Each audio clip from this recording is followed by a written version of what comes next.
Hello guys, welcome back to my channel. आज हम बात करने वाले एक चिरंजीवी कृपाचार्य जी के बारे में। तो चलिए बात करते हैं उनके बारे में। उनके पूर्वज थे गौतम ऋषि और माता अहिल्या।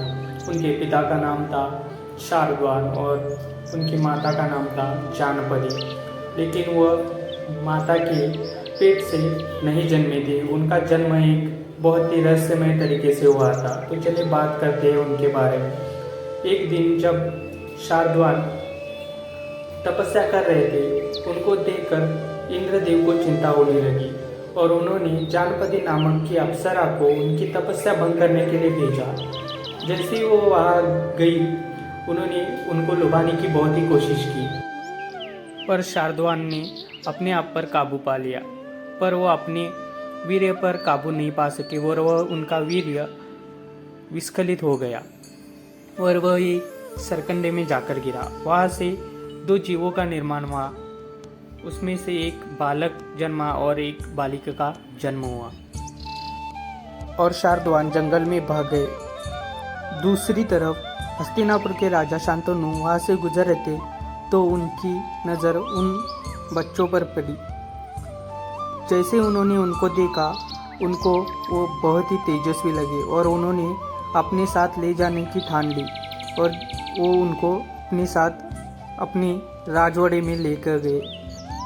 वहाँ उन्होंने बालक का नाम रखा कृपा और बालिका का नाम रखा कृति। कृप जन्मजात ही धनुर्विद्या में पारंगत थे, क्योंकि उनके पिता बहुत ही बड़े धनुर्धर थे, तो उनकी शक्तियाँ उनके अंदर आ गई थी। जैसे ही वह बात शार्दूल को पता चली कि वह बच्चे उनके हैं, तो उन्होंने राजवाड़े में जाकर उनको वेदों की, धनुर्विद्या की और शास्त्रों का ज्ञान दिया और उनको पारंगत बनाया। जब वह बड़े हुए, उनको हस्तिनापुर के आचार्य यानी गुरु के रूप में नियुक्त किया गया और वो कौरव और पांडवों के गुरु बने। जब महाभारत का युद्ध हुआ, उन्होंने कौरवों की ओर से युद्ध लड़ा।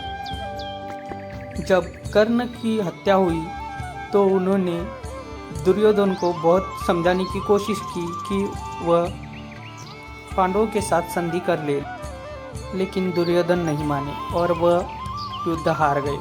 महाभारत के युद्ध में बचने के बाद कृपाचार्य पांडवों के साथ गए और वह उनके गुरु बने। उन्होंने अर्जुन के पोते परीक्षित को भी प्रशिक्षण दिया है।